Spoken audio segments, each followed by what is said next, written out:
Good morning, all of you. Today we are going to read Class 7th SST Part History, Chapter number 4, The Mughals, Part 1. So, students, in the previous video of history, we have we had read about the Battle of Panipat that was fought between Ibrahim Lodi, the current Sultan of Delhi at that time, and Babur. In that battle, Babur defeated Ibrahim Lodi and he get the chance to rule over India. This was the time when Babur came to India and he established a new dynasty that is known as Mughal Empire because he belongs to the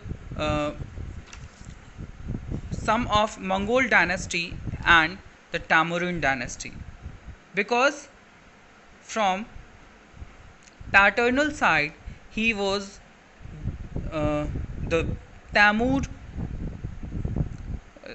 descendant, and from maternal side he was descendant of Genghis Khan. So he was there and he belongs to Mughal or Mongol area. That is why the people those who belong from there, they were considered as Mughals. Now there are some rulers who were famous during the Mughal rule. There are some names of the rulers beginning with the Babur, then Humayun, then Akbar, Jahangir, Shah Jahan, and Aurangzeb. Aurangzeb was the last able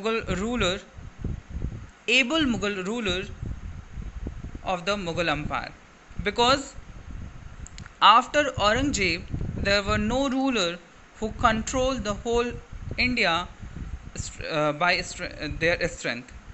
So in this video or in this chapter we will read about up to Aurangzeb, the last able ruler of Mughal Empire. So let's begin with the Babur, the founder of Mughal dynasty in India. So after defeating Ibrahim Lodi in the Battle of Panipat 1526, Babur laid the foundation of Mughal Empire in Indian subcontinent. Babur, his name was Jahiruddin Muhammad Babur, and by the Battle of Panipat and Khanwa, he established the empire in the India. He got the chance to win the Kabul in 1504 CE and he ruled over there. After some time, he got invitation from the Daulat Khan Lodi in 1524. He was the governor of Punjab and he wanted Babur to defeat the Ibrahim Lodi and get the throne himself. But in continuity of that, Babur accepted the invitation of Daulat Khan Lodi and he fought a battle with Ibrahim Lodi, and finally he won the battle on 20th April 1526, the first battle of Panipat. So this was the battle from which the Mughal Empire gets started. Soon after getting the throne, he conquests the fort of Gwalior, Mewat, Dholpur, Alwar, Chanderi, Bengal, and some of combined forces of Afghan.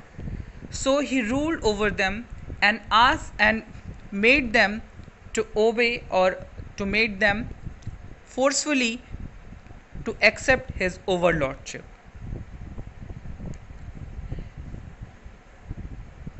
He was very brilliant military general, and enlightened emperor, and hard taskmaster. Means he was so brave. He is having a high intellectual level in his war strategy.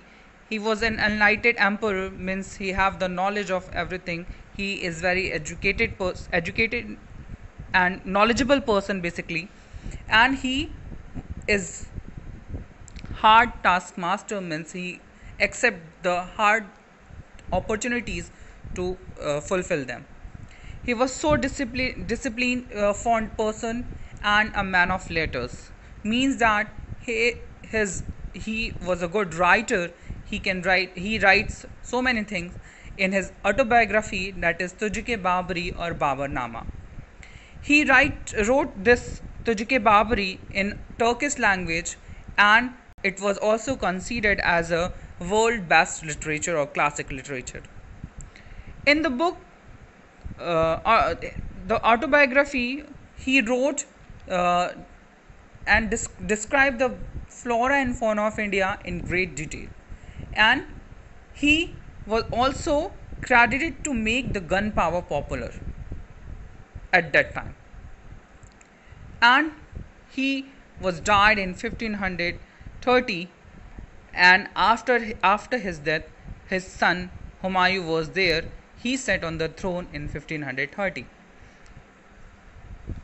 Babur has a concept of state that was based upon the prestige of monarch, means the monarch should be the highest post or the above of all, and the absence of religious victory means that he uh, he encouraged the other ideas and other beliefs or the other religions, and also encouraged the culture and art. So this is a brief discussion about the Babur and the first Mughal emperor who established his power in India. Now, there you can see the picture of the first battle of Panipat. It was painted, that was fought between the Babur and the Ibrahim Lodi. The battle of Khanwa, that is so important that because of it, he got the opportunity to fight with the Rana Sanga, the ruler of Mewar then, and this was the second battle or the first battle after getting the throne in India. Now, let us go with the Humayun. Humayun, son of Babur. Before the death of Babur, Babur divided his whole kingdom and gave it to his all sons.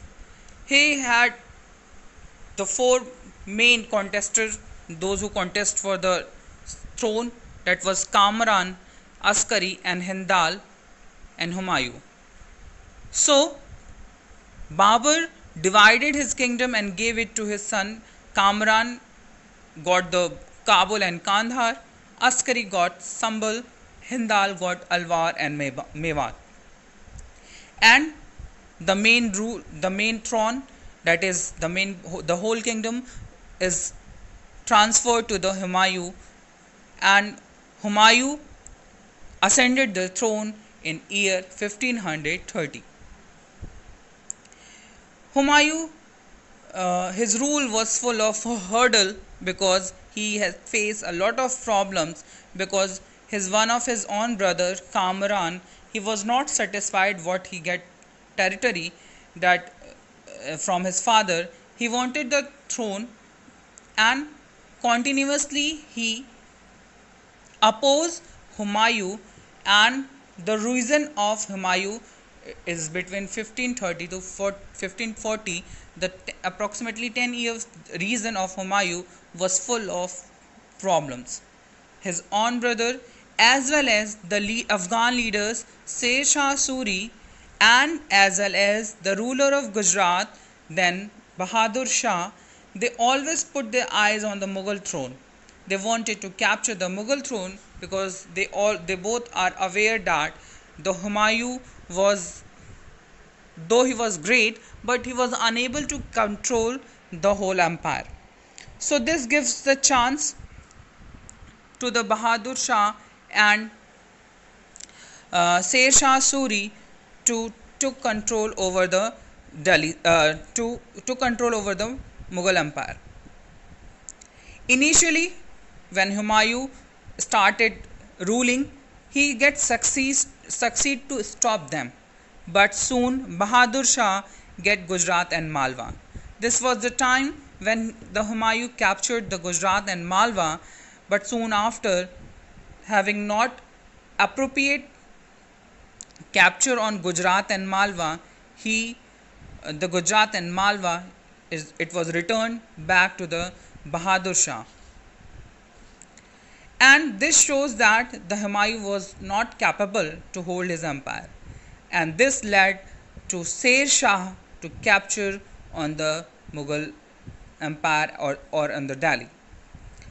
There is a battle fought between Humayun and Sher Shah. It was Battle of Chausa that was fought in 1539 and the Battle of Kannauj in 1540. These two battles led the Sher Shah to come over there on the Mughal throne or the Delhi. So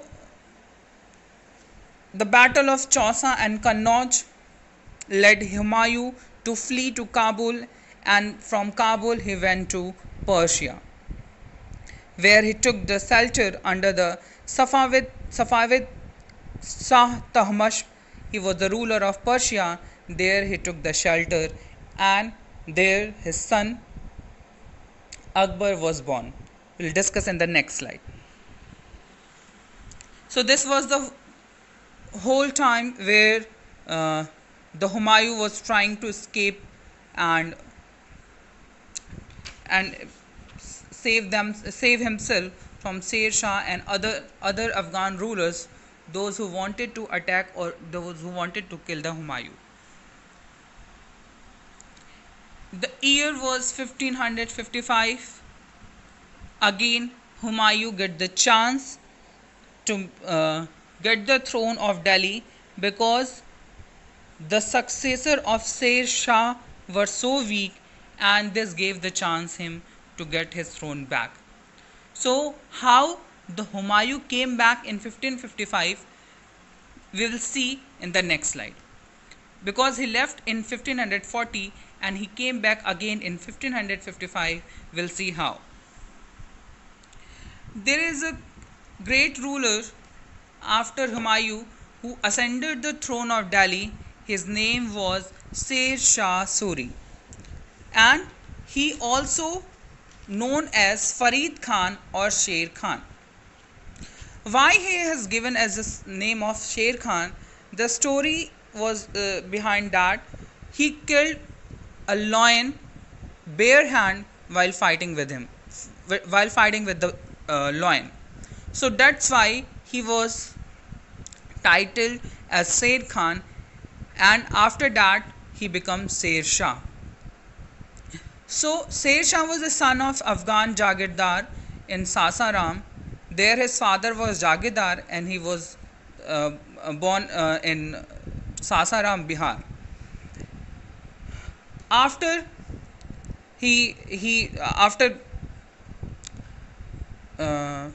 when he grown up, he got admitted in army of Afghan leaders, and thereafter he went back. He from his strength and power, he became so powerful, and he started taking new post in every battle, and he after some time he became very famous during the Humayun reign. So after the battle of Chausa and Kannauj, when the Sher Shah get the chance to get the throne in 1540, he started conquering the other region except the Delhi and its peripheral areas. Like he went to the river Jhelum in the west, to the river Brahmaputra in the east, Indus and Himalaya region in the north and west, and to the river Narmada in the central India. This was the whole area that was comes under the Sher Shah Suri after defeating the Humayun and conquering the all these areas. He had a well organized administration. Also, he focused on the uh, growth of trade and commerce, also improved the communication system and the organization of army. He also reforms in the currency system because he wanted to make sure that currency should be proper and it is to be used by everyone.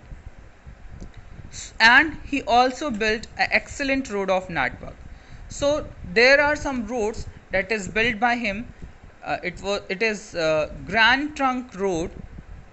This road was is still famous, and this road is started from Sunargaon, it is in Bengal, to Peshawar in Pakistan. There are many more roads were built by Sher Shah, that is road from Agra to Multan, that is in Pakistan, via Burhanpur and Delhi. The road is well connected with Burhanpur from Madhya Pradesh and to Delhi.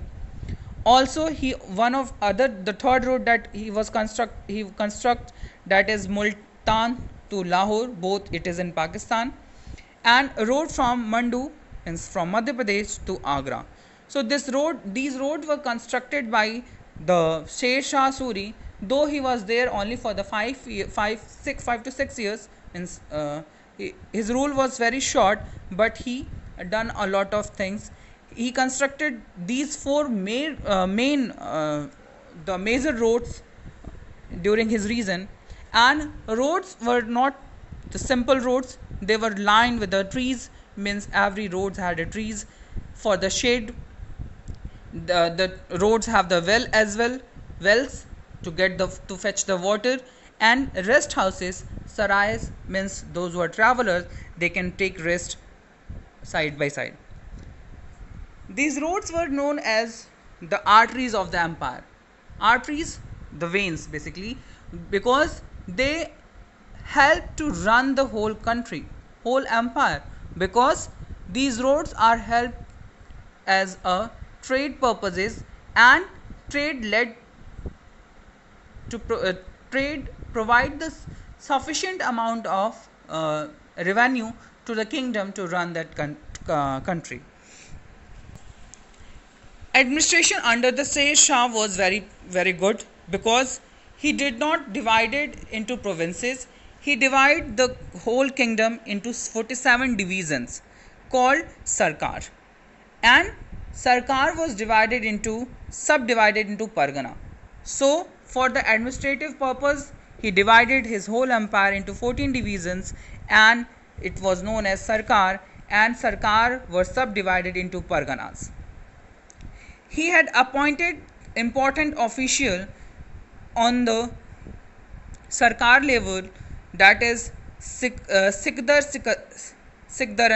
His responsibility is to maintain law and order in the Sarkar. And Munsifan, his responsibility is to supervise the revenue collection. He also appointed some officials at the Pargana level. There Sikdar was there. He is the official or officer. His responsibility is to maintain law and order in the Pargana level. And Amin is there. His responsibility to collect the revenue.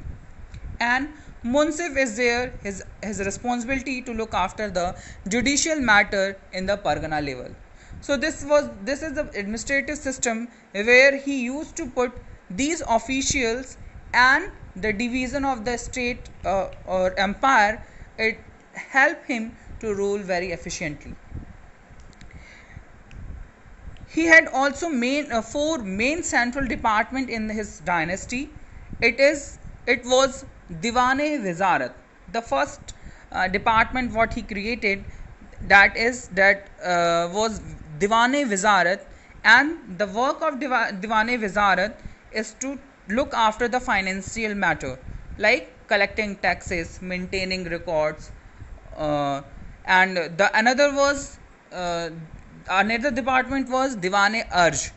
So Diwane Arj is headed by Arije Mamlik, and his responsibility is that to took after the responsibility of the military department. The next department what he created, that Diwane Insa. Diwane Insa was headed by the Bir, and his responsibility is to issue royal orders. And the another department was Diwane Rasalat, and the responsibility of Diwane Rasalat is to look after the religious and foreign affairs matters, and it was headed by Sadr. And there is one more department, that is Diwane Kaza, and it was headed by Qazi, and this department is responsible for judicial administration. As Sher Shah was great ruler, he is so capable to hold the whole empire bravely, but his period was very short. It's about 5 years, approximately 5 years, and in these 5 years he done a lot of things for his empire. In continuity of his work, he improved the land revenue policy. For that he took land survey, and he settled the land revenue with tillers. Means he directly talked to the tillers, the farmers, and he fixes the revenue at 1/3 of the gross produce. So whatever they will produce, their tax or the revenue will be 1/3, and they are free to pay it in the cash or kind. If they wanted to submit the cash on the amount what they have to pay, and they can also they can also give in a kind. They can give the material what they have produced on up to the 1/3 of the production. So he had freed to their farmers or their subjects to pay the taxes easily. He also added two more taxes, that is the additional taxes, that is Zaribana, that is the survey charge. Means they have the subjects of the Sur dynasty, they have to pay 2.5%, that is the Zaribana survey charge, as an additional tax. And another tax was the Muhsilana tax. It is the tax collection charge. Means those who are collecting the taxes, it is their charge to give them 5% of the produce. So this is the two additional taxes or the additional revenues that the subjects of Sur dynasty had to pay. He also the survey what he took, what is took by the Sher Shah, it was measured by the Sikandari Gaz. It is Sikandari Gaz. It was the unit that was started by Sikandar Lodi, and the unit consists of 39 inches of one unit. One unit consists 39 inches, and this Sikandari Gaz was started by Sikandar Lodi. Now he had also started the pattas and kabuliyat. These two of the things that is provided by Sher Shah Suri, that provide the rights and liability to farmers, what the farmers has to do, and what the agreement, what in what quantity of the land they have, and what the taxes they have to pay. Everything is mentioned in the patta and the kabuliyat. It is done to stop the harassment of the farmers, and for that he fixes the revenue, and that they know that what they had to pay. He had also revived the Alauddin Khalji's two policy, that is the Dag and Chehra. Dag is the branding of horses, and the Chehra is the descriptive information of the soldiers whom he had admitted. He himself supervised the recruitment of the soldiers. He appointed the soldier himself, as well as he paid them directly. Means he paid them in a cash, that they can help the government to protect or to conquer the territories.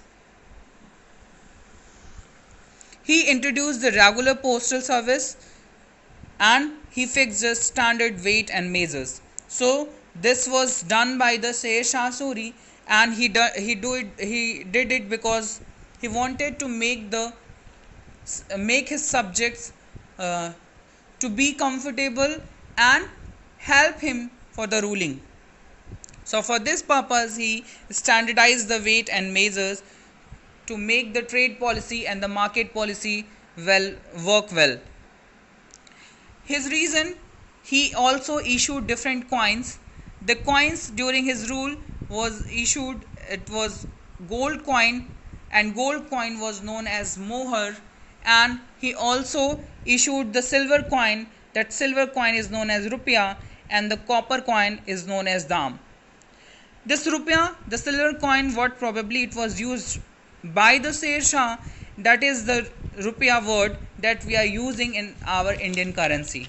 This is the rupiah that was started by Sher Shah Suri, and that rupiah term or the currency that we use, it is still used by the Indian government. He is very prompt about the trade and commerce because he promoted the trade and commerce by reducing the custom duty, because he knows that if the custom duty is heavy, nobody is going to trade with him. Means he do not get the material to be exported or imported from the other countries.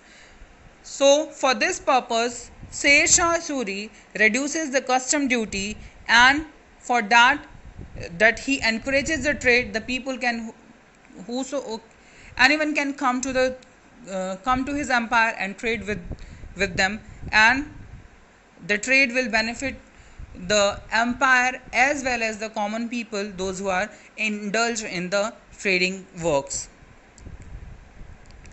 Also, for the collection of the custom tax or the custom duty, he fixed two places.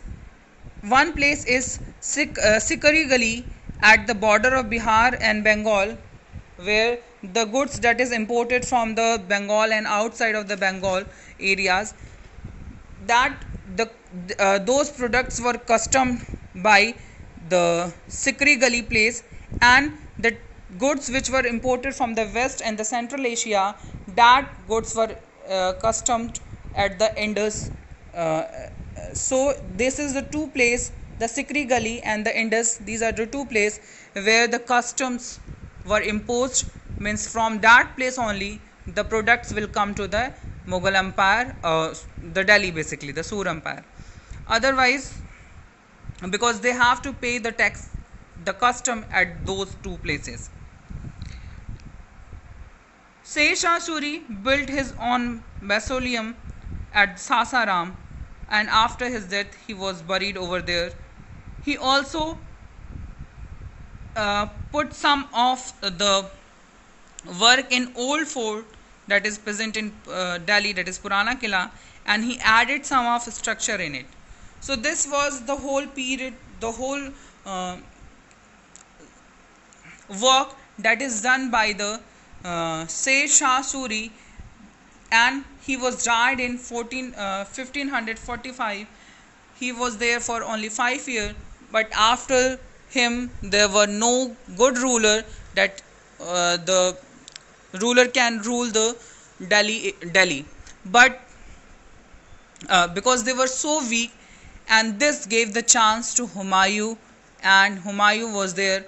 His second phase is going to start, and in 1555 he throned the last Sur ruler over there, and he ascended the throne in 1555.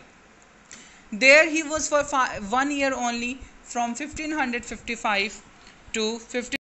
So we are going to continue this video, this chapter in the next video.